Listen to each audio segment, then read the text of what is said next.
Quelques semaines après la catastrophe de Fukushima, le monde entier débat sur la sortie du nucléaire. La République tchèque, elle, nage à contre-courant. Il y a un mois à peine, un rapport du gouvernement a fait sensation. Il préconise la réouverture de 7 mines d'uranium qui ont fermé à la chute du communisme pour cause de pollution massive. Le pays est assis sur le plus gros gisement du continent. La réalité économique écrase la défense de l'environnement. Une mine d'uranium est toujours en activité, à Rosinka, à 200 km de Prague, l'une des 2 dernières d'Europe. Ici, on est fiers de produire du combustible pour les centrales nucléaires. C'est le directeur qui nous accompagne. C'est ici que l'homme se transforme en mineur. Le mineur doit se déshabiller totalement. Question de sécurité. Tous les vêtements qu'on porte dans la mine, même les mouchoirs ou les serviettes, sont lavés ici, parce qu'ils sont légèrement irradiés. Et même l'eau qui sert à les laver, parce qu'elle est légèrement contaminée par l'uranium, doit être décontaminée. On emmène un dosimètre qui mesure les radiations gamma. Pour chacun, un compteur Gégère, une lampe et un masque à oxygène.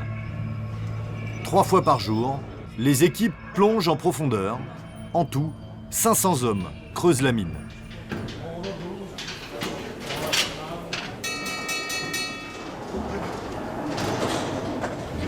Une descente jusqu'au 24e sous-sol, à 1200 mètres de profondeur.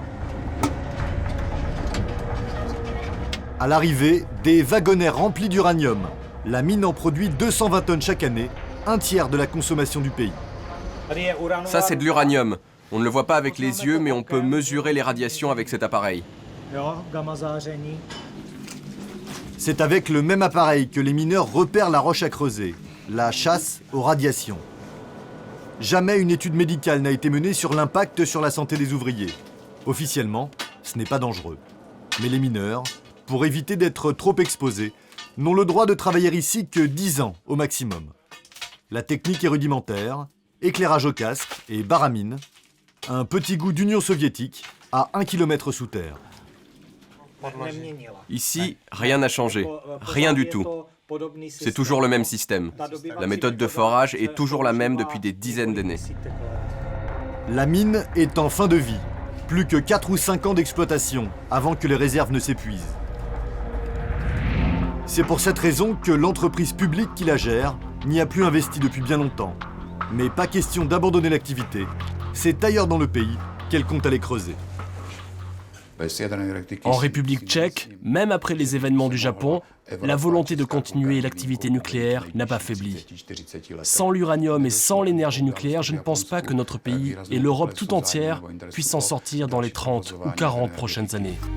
Il y aurait 70 000 tonnes d'uranium enfouies en République tchèque. Et depuis quelques années, le cours du minerai explose. Valeur actuelle du sous-sol du pays, plus de 8 milliards d'euros. De quoi faire tourner la tête. C'est le ministère de l'Industrie qui a rédigé le rapport sur l'ouverture de nouvelles mines. Pour son porte-parole, impossible de se passer du pactole. Avec le potentiel d'uranium dont nous disposons, il est certain que nous allons l'exploiter au cours des prochaines décennies. Mais bien évidemment, nous appliquerons des méthodes d'extraction qui respecteront l'environnement. C'est le problème du gouvernement. Le pays est traumatisé par l'extraction de l'uranium. Pendant la période soviétique, des régions entières ont été dévastées. À l'époque, la ville de Straj était le fleuron de l'industrie d'uranium, dont la propagande officielle vantait les mérites. Jadis petite, la ville de Straj a bien changé. Devenue grande grâce à l'uranium, on a construit des nouveaux logements pour les employés des mines et des infrastructures pour le confort des citoyens. Mais ici, pour extraire l'uranium, on n'utilisait pas de baramine, mais de l'acide sulfurique. En 30 ans, 4 millions de tonnes ont été injectées sous la terre à travers des puits comme ceux-ci.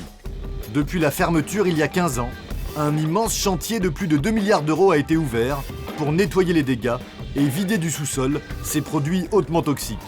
L'opération doit durer jusqu'en 2040. Mais le désastre écologique ne freine pas les plans gouvernementaux. L'une des futures mines qui doit rouvrir serait située à quelques kilomètres à peine de l'usine de nettoyage. L'État promet une exploitation propre, mais les habitants angoissent. Plusieurs centaines de personnes ont manifesté contre l'exploitation de l'uranium. Les habitants sont à nouveau partis au combat contre l'uranium car l'État veut rouvrir la mine. Selon les manifestants, cela provoquerait des dégâts catastrophiques et irréversibles. Depuis plusieurs mois, les manifestations anti-uranium se multiplient, pour l'instant sans succès. Joseph Jadrny est l'un des leaders du mouvement. Sous ses pieds, le plus grand gisement d'uranium de tout le pays.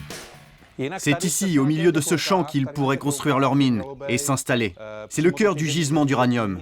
Il y en aurait 20 000 tonnes. S'ils reprennent l'exploitation, s'ils recommencent à injecter des milliers de tonnes d'acide sulfurique dans le sol, alors on courra un risque énorme d'une catastrophe écologique. Des millions de tonnes de produits chimiques dans le sol, mais là non plus, aucune enquête publique sur les conséquences sur la santé de la population. Pour les défenseurs de la réouverture de la mine, mieux vaut éviter les études embarrassantes. C'est la même chose partout où le sol regorge d'uranium, et il n'y a pas que l'État qui est à l'affût. Vesnice, un village de 400 habitants. Il y a 4 ans, son maire a reçu une visite inattendue. Motif, le territoire de la commune abriterait un gisement de 10 000 tonnes d'uranium. Il y a la responsable d'une société australienne d'exploitation d'uranium qui est venue nous voir. Elle a promis une part des recettes pour la commune, à condition de pouvoir extraire l'uranium, 375 000 $ par an. Elle nous a aussi expliqué qu'ils pourraient construire des routes ou réparer l'école et la maternelle, qu'ils allaient faire quelque chose pour la commune. On a refusé. Mais je pense que c'est inévitable qu'on finisse par extraire de l'uranium ici. On ne pourra rien faire pour arrêter ça. Tout ce que nous pouvons, c'est retarder l'échéance. L'uranium, trop précieux pour ne pas être exploité. Avec ses réserves, la République tchèque aurait de quoi alimenter 6 centrales pendant 70 ans. Un atout énergétique bien plus convaincant que les inquiétudes de quelques paysans et les catastrophes nucléaires à l'autre bout du monde.